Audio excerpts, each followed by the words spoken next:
Coucou tout le monde, bienvenue dans cette nouvelle vidéo. Aujourd'hui on va parler d'un petit sujet, un peu une sorte de vidéo introduction pour le reste de la chaîne. Je me suis dit voilà, ça va être une vidéo à la cool, plutôt tranquille. Alors pour une fois j'ai écrit mon texte, ce qui fait que je suis perturbée, je suis archi perdue alors que d'habitude je fonctionne avec des notes. Alors que là je l'ai écrit sur un coup de tête et je n'arrivais pas à la mettre en note. Du coup let's go. Je vais vous raconter dans cette vidéo mon histoire avec la K-pop. Comment je suis tombée dedans. Et en fait si je veux vous en parler aujourd'hui c'est parce que déjà je vais vous parler beaucoup de K-pop sur cette chaîne au final. J'ai dit au final mais c'est de moi-même. Je vais beaucoup parler de K-pop et je pense que ça peut être intéressant que je vous parle de comment j'ai été introduit à cette musique, à cet univers. Mon histoire sort un peu de l'ordinaire entre guillemets, enfin je sais pas comment vous raconter ça. Je pense que ça peut être intéressant, ne serait-ce que vu que je vais parler de K-pop, que vous sachiez d'où je viens, d'où j'ai découvert ça, comment je suis tombée là-dedans, comme j'aime bien mettre en sous-titres, comment je me suis mise à écouter un style non-stop alors que je ne voulais pas l'aimer. Parce que mon histoire avec la K-pop, c'était surtout ça. Je ne voulais pas aimer la K-pop. Mais avant que je vous parle de mon histoire, j'adore parce que ça fait très dramatique. Mon histoire. Non, c'est une petite story time concrètement. Mais avant que je vous raconte ma petite story avec la K-pop, déjà je ne me suis pas mise à écouter de la K-pop direct quand j'ai découvert le style. Comme je le dis dans mon petit sous-titre, je ne voulais pas aimer ce genre. Et en fait, il y a un truc que j'ai remarqué, c'est que pour mes amis en tout cas, et pour quelques connaissances que j'ai, on s'est toutes retrouvées dans la K-pop pour une raison ou une autre. Pour une raison extérieure. Que ça soit une raison de vie, que ça soit une raison de j'ai envie d'écouter la musique mais j'ai plus d'idées, de découverte, enfin ça peut être beaucoup de choses, enfin de pourquoi vous écoutez cette musique là concrètement. Mais pour moi il a suffi d'un truc. En fait c'est une graine qui a été semée au fur et à mesure des années jusqu'à que je craque, comme j'aime bien dire, et que je m'en mette à écouter beaucoup. CF, mon mur actuel. Du coup je vais vous raconter l'histoire chronologiquement parlant. C'est-à-dire que je vais partir de mon tout premier souvenir de la K-pop à comment j'ai décidé, comment je suis réellement tombée dedans. Et au moins ce sera plus fluide techniquement et moins embêtant à expliquer quoi. Du coup vous allez voir comment une personne qui est très têtue va changer d'avis pour pas grand chose concrètement. Fallait juste le bon moment pour que je tombe dedans. Mon premier souvenir de la K-pop remonte à très longtemps. J'étais au collège et je pense que les deux premières chansons que j'ai entendues c'était Lin Ding Dong et Lucifer de SHINee.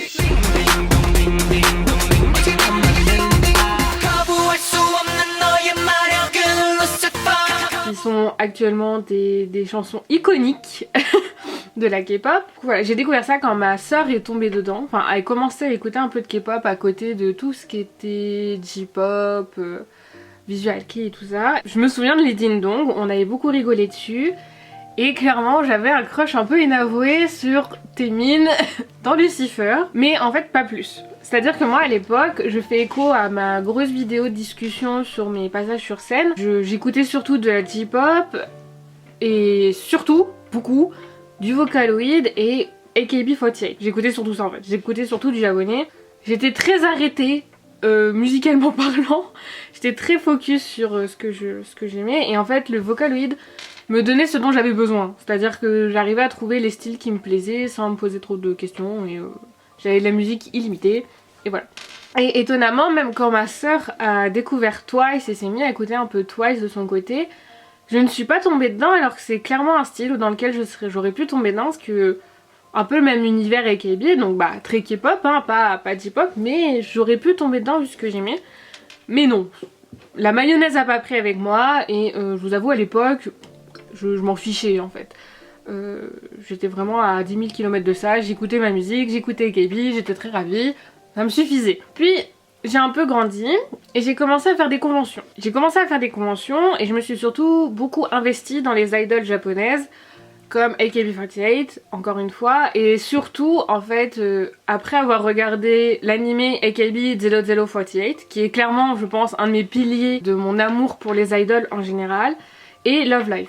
Sachant qu'à l'époque Love Live, petit aparté Love Live, j'ai découvert Love Live avant que l'anime ne sorte. Justement je traînais sur Nautiljon et je cherchais des nouvelles chansons à écouter et je suis tombée sur Love Live, sur les premiers singles de Love Live et je les écoute. Ça s'est un peu perdu, en vrai j'ai regardé l'animé de Love Live un peu tard, mais c'était là.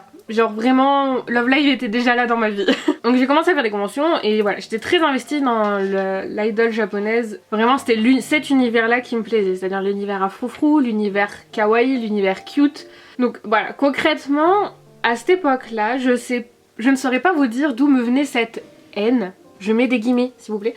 Je ne sais pas exactement d'où venait cette haine que j'avais envers la K-pop. C'est-à-dire que étonnamment, j'avais des gens autour de moi à cette époque, au collège, qui écoutaient de la K-pop et qui en parlaient un tout petit peu et j'ai juste vraiment fait abstraction. Je n'ai aucun souvenir de l'explosion de BTS, de l'explosion de la troisième génération et tout ça. Zéro souvenir. Moi, j'étais vraiment dans ma bulle et c'est tout. Mais je pense vraiment un des premiers trucs déclencheurs envers ma haine, encore une fois. J'aime pas dire ça, mais mes a priori envers la K-pop.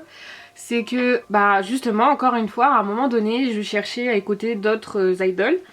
Et je ne savais pas chercher à l'époque. Et j'ai juste cherché sur Google Idol. Juste ça. Et je suis tombée sur la chanson de BTS, Idol. Et je me souviens de ma petite Mickey, très arrêtée sur ses idées, être agacée de voir ça alors que pour moi, les idoles que j'adorais méritaient d'être connues elles aussi, en fait. Et ça m'agaçait. Ça m'agaçait de pas trouver facilement d'autres références. Comme j'ai écrit, genre j'étais juste énervée à l'époque parce que déjà que c'était compliqué de trouver de la J-pop et surtout des idoles. Avec l'émergence de la K-pop, le marché s'est juste arrêté. C'est-à-dire que c'était impossible pour moi d'avant. Parce que maintenant j'arriverai à trouver, et puis même je trouve ça un chouïa plus facile. Il suffit juste de connaître les bons mots, mais pour moi très naïve, un peu bête de l'époque, je n'arrivais pas à trouver d'autres idoles à écouter, surtout que je ne sais pas pourquoi, j'ai fait abstraction aussi du Hello Project à l'époque. Mais j'étais curieuse de d'autres groupes d'idoles qui pourraient m'accrocher, mais je sais pas, je trouvais pas. Et du coup j'étais juste agacée de voir mes idoles se faire un peu enterrer par la chanson idol de BTS. Mais bref. En soi voilà, comme je disais, avec le temps j'ai un peu mieux compris. En fait cette colère que j'avais envers la K-pop c'était surtout de la jalousie justement. Parce que j'étais jalouse de la K-pop parce qu'elle s'exportait beaucoup plus facilement que la J-pop que j'aimais. C'est-à-dire que je m'en suis rendu compte qu'après, et en fait c'est encore le cas aujourd'hui, c'est-à-dire que genre je dis pas que les pionniers dans la K-pop n'ont pas galéré. Au début ça devait être tout aussi galère que nous dans la J-pop pour trouver de la musique légalement, de les écouter légalement. Comme tout début d'émergence c'est galère à trouver. Mais le truc c'est que voilà, la K-pop a eu son explosion et ça a arrivé sur Spotify. C'est-à-dire que AKB48, pour que vous compreniez, ça arrivé sur Spotify si tard après le début du groupe, alors que à l'inverse, par exemple je prends BTS parce que c'est là où je m'y connais un peu plus. BTS relativement très vite ont tout mis sur Spotify, alors que AKB c'est arrivé si tard en fait. Genre je dis pas que c'est de la faute à qui que ce soit, hein. Je sais que c'est très bien les agences qui ne veulent pas par exemple s'ouvrir à l'international, ou l'inverse, qui veulent s'ouvrir à l'international, c'est toutes ces histoires là. Mais j'étais naïve et j'étais juste très agacée en mode genre pourquoi c'est plus facile d'accès eux alors que nous ça fait plus longtemps qu'on essaye de venir en France mais on n'y arrive pas. Imaginez le truc un peu comme ça dans ma tête, j'étais très simple. En vrai maintenant, bon, je sais pourquoi, vraiment la J-pop s'exporte beaucoup moins facilement que la K-pop. Presque en style musical, faut aimer, c'est un style vraiment particulier. Pour exemple ma maman qui est genre, voilà, maman normale. Je lui ai fait écouter du AKB, ça passe pas, c'est trop niais, c'est trop punch, c'est trop japonais. Alors que certaines chansons de BTS, certaines chansons de K-pop, ça passerait comme de la pop américaine facile. C'est pas du tout le même style et en fait je comprends maintenant pourquoi c'est plus compliqué. Ne me faites pas dire ce que je n'ai pas dit, je suis très ravie maintenant de nos jours de voir des bébous de 12-13 ans pouvoir demander à leurs parents quand ils vont à l'espace culturel à Leclerc ah je peux avoir un album s'il te plaît. Quand moi à l'époque, voilà, le premier album de AKB que j'ai pu avoir, j'étais au lycée, donc j'étais beaucoup plus grande. Et je l'ai commandé sur internet. Quand j'étais plus jeune, commander sur internet, genre vraiment moi pour mes parents, commander de la J-pop c'était super compliqué, c'était disponible que sur des sites japonais ou alors fallait connaître toute l'histoire des proxys et tout ça, c'était assez compliqué.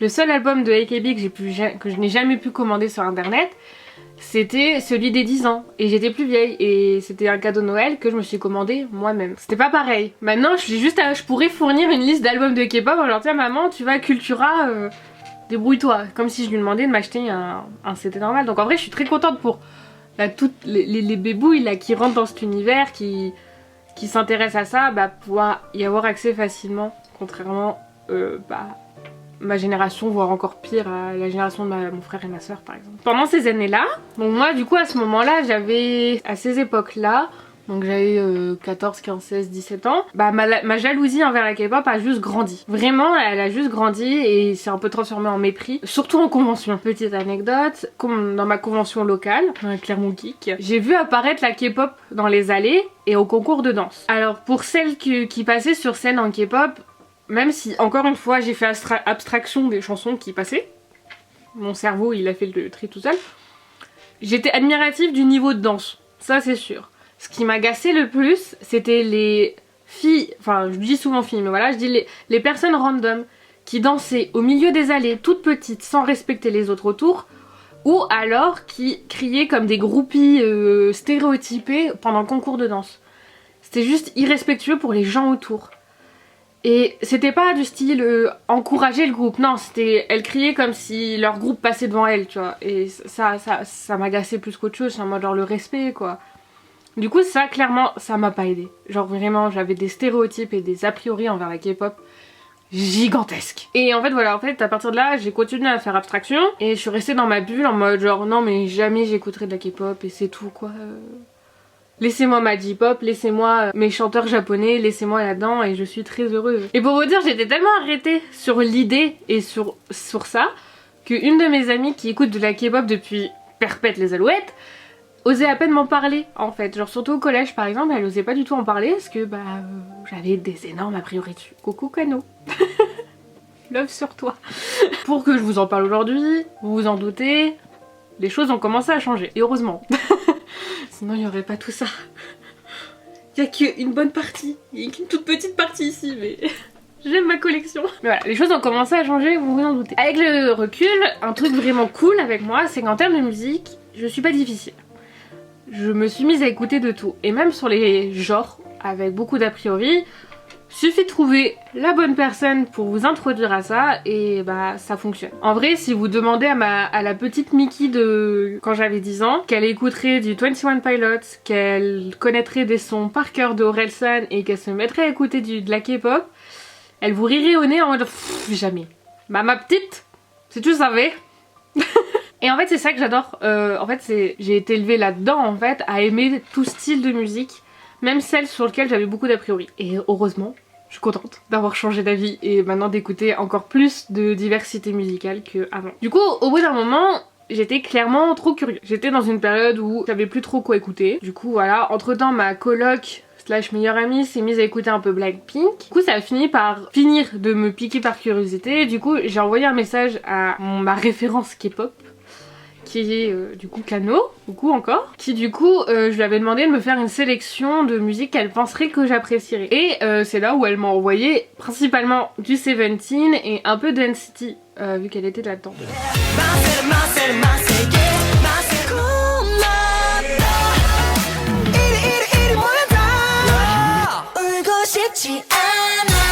Du coup, voilà, je me souviens de tout un été à avoir fait une playlist principalement de toutes les titles de Seventeen et de Blackpink et à écouter ça pendant un été entier. Et genre vraiment j'étais amoureuse, j'étais clairement amoureuse de Seventeen. Je suis arrivée pendant le comeback de Home, cette musique incroyable, ça reste un de mes comebacks préférés actuels. Mais j'avais encore quelques difficultés, j'appréciais pas tout. Bien encore que par exemple Getting Closer de Seventeen passait pas pour moi. Je n'y arrivais pas, j'arrivais pas à l'écouter, je l'aimais pas. Donc ça c'était le premier élément déclencheur. Le deuxième, et qui a eu son impact vraiment, c'est Produce 48. Je vous fais un petit résumé de ce qu'est l'émission Produce et en fait de pourquoi je l'ai trouvé. C'est que Produce est un survival show produit par Mnet, la chaîne spécialisée dans la K-pop en Corée, et qui a fait une collaboration avec le groupe AKB48 et principalement avec les groupes du 48. Et moi j'étais curieuse, j'étais en mode waouh, mes bébouilles, mes J-idol, lol. Mais J-pop idol dans une émission coréenne de K-pop, vas-y je suis curieuse, faut que je regarde. Vu que je regardais ça sur YouTube avec une team de fansub sur YouTube, Je savais pas du tout si c'était en cours. Je crois que c'était en cours, mais quand j'ai commencé et que j'ai découvert ça, il y avait déjà 2-3 épisodes qui étaient sortis, mais j'étais pas encore dedans, je savais pas quel jour exactement ça sortait, enfin j'avais juste un œil dessus, et en vrai, bah je suis tombée dedans. J'ai quand même pas mal regardé, mais ça restait trop long pour moi, donc j'ai décroché. En fait, j'ai complètement décroché, mais ça a quand même suffi pour mettre Nekoya dans ma Spotify liste de fin d'année, où apparemment, pareil, j'avais pas l'impression d'avoir tant écouté que ça, mais ma coloc en a très souffert. C'est un peu un petit trauma. J'ai vraiment écouté Nekoya / Pick Me en boucle, et je l'aime toujours autant cette chanson.